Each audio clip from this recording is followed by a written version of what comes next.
Manchester వేదికగా India England మధ్య జరుగుతున్న మ్యాచ్ రోల్ కోస్టర్ రైడ్ను తలపిస్తోంది. ఇంగ్లాండ్ మొదటి ఇన్నింగ్స్లో ఆ జట్టు భారీ స్కోరు చేసి 300 పరుగులకు పైగా ఆధిక్యం సాధించడంతో టెన్షన్ ఒక్కసారిగా పెరిగిపోయింది.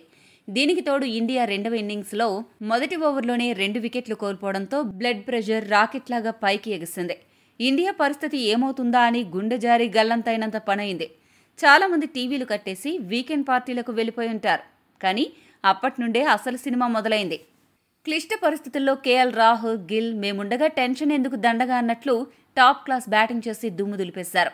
మునిగిపోతున్న నావను ఒడ్డుకు చేర్చడం ఎంత కష్టమో ఇప్పుడు ఓడిపోయే పరిస్థితుల్లో ఉన్న ఇండియాను ఓడిపోనీయకుండా మ్యాచ్ను డ్రా చేయడం కూడా అంతే కష్టం.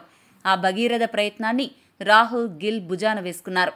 క్రీజులో పాతుకుపోయి ఇంగ్లాండ్ బౌలర్లను ఎదురొడ్డి వికెట్లు పడనీయకుండా అడ్డుగోడ్లా నిలబడి చాప కింద నీరులా పరుగులు రాబట్టి ఆధిక్యాన్ని తగ్గించారు.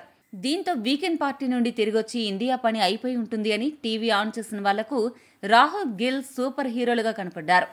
అలా కేఎల్ రాహుల్ ఒక సీనియర్ బ్యాటర్గా, గిల్ బాధ్యత గల కెప్టెన్గా బ్యాటింగ్ చేసి మాంచెస్టర్లో మాయ చేసి ఇంగ్లాండ్ బౌలర్లను బురిడీ కొట్టించి మ్యాచ్ను రక్తి కట్టించి ఇండియాను కాపాడారు. వీరిద్దరూ కొరకరాని కొయ్యలుగా మారడంతో ఇక ఇండియా పనైపోయింది అని అనుకున్న వాళ్ల మొహాలన్నీ మాడిపోయిన మసాలా దోశలుగా తయారయ్యాయి. రాహుల్, గిల్ ఈ ఇన్నింగ్స్లో 2 సెషన్లు పూర్తిగా ఆడారు.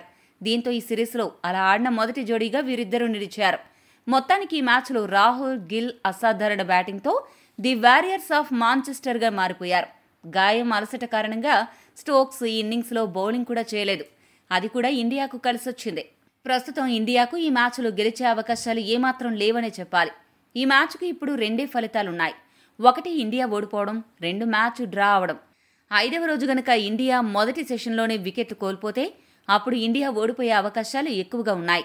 అలా కాకుండా ఇండియా గనక మొదటి 2 సెషన్లు పూర్తిగా ఆడి 3వ సెషన్ని కూడా కొద్దిసేపు ఆడగలిగితే అప్పుడు మ్యాచ్ డ్రా అవడం తథ్యం. 5వ రోజున ఇండియా బ్యాటర్లు కొత్త బంతిని ఎలా ఎదుర్కొంటారు అనే దానిపైనే ఈ మ్యాచ్ ఫలితం ఆధారపడి ఉంది. 5వ రోజు ఆటలో గిల్, రాహుల్ మరొక సెషన్ పూర్తిగా ఆడాలి. ఎందుకంటే పంత్ కూడా బ్యాటింగ్ వచ్చేది అనుమానంగా ఉంది. అప్పుడే ఇండియాకు డ్రా చేసుకునే అవకాశం బలంగా ఉంటాయి. ఈ మ్యాచ్లో ఫలితం ఏమవుతుంది అని అనుకుంటున్నారు? మీ అభిప్రాయాన్ని కామెంట్ సెక్షన్లో కామెంట్ చేయండి. 4వ టెస్టు 4వ రోజు హైలైట్స్ విషయానికి వస్తే ఇంగ్లాండ్ జట్టు తొలి ఇన్నింగ్స్లో ఇంగ్లాండ్ ఏకంగా 669 పరుగులకు ఆలౌట్ అయింది.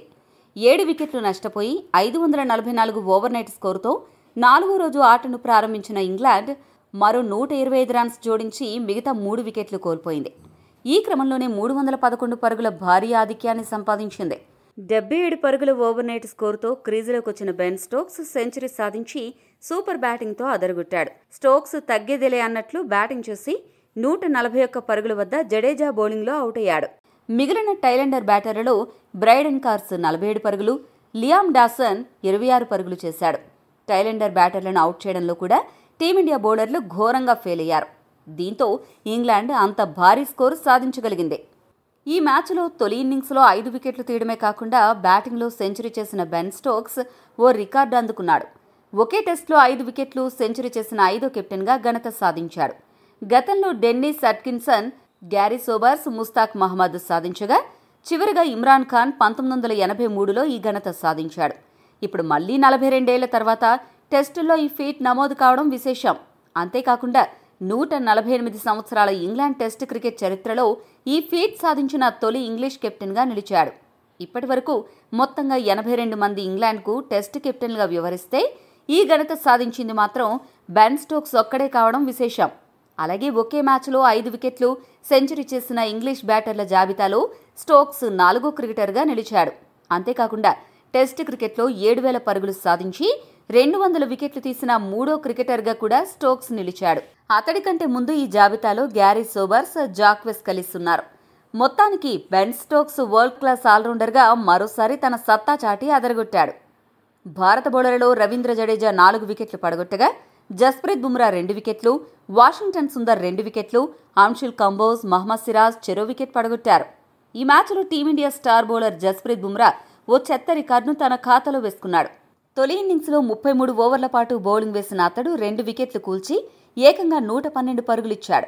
ఇప్పటి వరకు బుమ్రా తన టెస్ట్ కెరీర్లో ఒక ఇన్నింగ్స్లో 100కు పైచిలుగు పరుగులు సమర్పించుకోవడం మాత్రం ఇదే మొదటిసారి కావడం గమనార్హం. ఇక తర్వాత రెండో ఇన్నింగ్స్ మొదలెట్టిన టీమిండియాకు ఆదిలోనే భారీ షాక్ తగిలింది. తొలి ఓవర్లో వోక్స్ సంధించిన 4 బంతిని జైస్వాల్ షాట్ ఆడేందుకు ప్రయత్నించి విఫలమయ్యాడు. దీంతో బంతి బ్యాట్ ఎడ్జ్ను తాకి గాల్లోకి లేవగా ఫస్ట్ స్లిప్లో ఫీల్డింగ్ చేస్తున్న జో రూట్ క్యాచ్ పట్టడంలో తడబడినా ఎట్టకేలకు బంతిని జాగ్రత్తగా ఒడిసిపెట్టాడు. దీంతో 4 బంతులు ఎదుర్కొన్న జైస్వాల్ పరుగుల ఖాతా తెరవకుండానే వెనుదిరిగాడు. ఇక తర్వాత క్రీజులోకి వచ్చిన సాయి సుదర్శన్ను మరుసటి బంతికి వోక్స్ పెవిలియన్కు పంపాడు. వోక్స్ వేసిన బంతిని వదిలేయాలని సాయి భావించగా బాల్ అతడు ఊహించిన దానికంటే కాస్త ఎక్కువగానే జంప్ అయింది. ఈ క్రమంలో బ్యాట్ బాటమ్ ఎడ్జ్ను తాకిన బంతి సెకండ్ స్లిప్లో ఫీల్డింగ్ చేస్తున్న హ్యారీ బ్రూక్ చేతిలో పడింది. దీంతో భారత్ తొలి ఓవర్లోనే పరుగుల ఖాతా తెరవకుండానే 2 కీలక వికెట్లు కోల్పోయింది. ఇంత క్లిష్టమైన పరిస్థితుల్లో బ్యాటింగ్ భారాన్ని కేఎల్ రాహుల్, గిల్ మోయాల్సి వచ్చింది. అయితే ఆ భారాన్ని బాధ్యతగా భావించిన రాహుల్, గిల్ చాలా జాగ్రత్తగా ఆడుతూ స్కోరు బోర్డును ముందుకు కదిలించారు. ఎక్కడా తడబడకుండా ఒత్తిడికి లోను కాకుండా బ్యాటింగ్ చేశారు. కేఎల్ యాంకర్ రోల్ పోషిస్తూ పూర్తి డిఫెన్సివ్ అప్రోచ్తో బ్యాటింగ్ చేయగా గిల్ మాత్రం కాస్త వేగంగా బ్యాటింగ్ చేయసాగాడు. ఇదే క్రమంలో ఇద్దరూ కలిసి అర్ధ సెంచరీ భాగస్వామ్యం నెలకొల్పారు. ఇదే క్రమంలో గిల్ ఒక అరుదైన రికార్డు సాధించాడు. ఇంగ్లాండ్ గడ్డ మీద టెస్ట్ సిరీస్లో అత్యధిక పరుగులు చేసిన ఆసియా బ్యాటర్గా చరిత్ర సృష్టించాడు. ఈ ఇన్నింగ్స్లో గిల్ 26 పరుగుల వ్యక్తిగత స్కోరు వద్ద ఉండగా పాక్ బ్యాటర్ యూసఫ్ 631 పరుగుల రికార్డును అధిగమించి మొదటి స్థానాన్ని దక్కించుకున్నాడు. ఇక రాహుల్, గిల్ పట్టుబదలని విక్రమార్కుల్లా అద్భుత బ్యాటింగ్ చేసి ఇంగ్లాండ్ బౌలింగ్ విభాగాన్ని సమర్థవంతంగా ఎదుర్కొని 150 పరుగులకు పైగా భాగస్వామ్యాన్ని నెలకొల్పారు. ఇక ఆరంభంలో కాస్త దూకుడుగా ఆడిన గిల్ ఆ తర్వాత కాస్త నెమ్మదించాడు. వీరిద్దరి బ్యాటింగ్ కన్నుల పండుగగా సాగింది. ఇదే క్రమంలో రాహుల్, గిల్ ఇద్దరు కూడా కొన్ని రికార్డులను నెలకొల్పారు. ఆసియా ప్లేయర్స్లో ఒక టెస్ట్ సిరీస్లో అత్యధిక పరుగులు చేసిన ఆటగాళ్ల జాబితాలో విరాట్ కోహ్లీని వెనక్కి నెట్టి 694 పరుగులతో గిల్ మొదటి స్థానాన్ని దక్కించుకున్నాడు. ఇక కేఎల్ రాహుల్ ఏమో సేనా దేశాలలో ఒక టెస్ట్ సిరీస్లో టీమిండియా తరపున అత్యధిక బంతులు ఆడిన ఆటగాళ్లలో 978 బంతులతో 4వ స్థానాన్ని దక్కించుకున్నాడు. 1199 బంతులతో గవాస్కర్ మొదటి స్థానంలో ఉన్నాడు. విదేశీ గడ్డపై ఒక టెస్ట్ సిరీస్లో 500కు పైగా పరుగులు చేసిన భారత ఓపెనర్ల జాబితాలో 508 పరుగులతో రాహుల్ 3వ స్థానంలో ఉండగా 774 పరుగులతో గవాస్కర్ మొదటి స్థానంలో కొనసాగుతున్నాడు. ఇక మరొక ఆసక్తికరమైన రికార్డు ఏంటంటే 1970వ సంవత్సరంలో గవాస్కర్, దిలీప్ సర్దేశాయ్ వీరిద్దరూ కూడా ఒక టెస్ట్ సిరీస్లో 500 కంటే ఎక్కువ పరుగులు సాధించారు. మళ్లీ 55 ఏళ్ల తర్వాత ఇప్పుడు 2025లో ఈ సిరీస్లో గిల్, రాహుల్ ఈ ఇద్దరు కూడా 500 కంటే ఎక్కువ పరుగులు సాధించి చరిత్ర తిరగరాశారు. ఇక 4వ రోజు ఆట ముగిసే సమయానికి భారత్ జట్టు 2 వికెట్లు నష్టపోయి 174 పరుగులు చేసింది. ఇంకా 137 పరుగులు వెనుకబడి ఉంది. 78 పరుగులతో గిల్, 87 పరుగులతో రాహుల్ క్రీజులో ఉన్నారు. మరి 5వ రోజు టీమిండియా ఎలాంటి మ్యాజిక్ చేస్తుందో వేచి చూడాలి.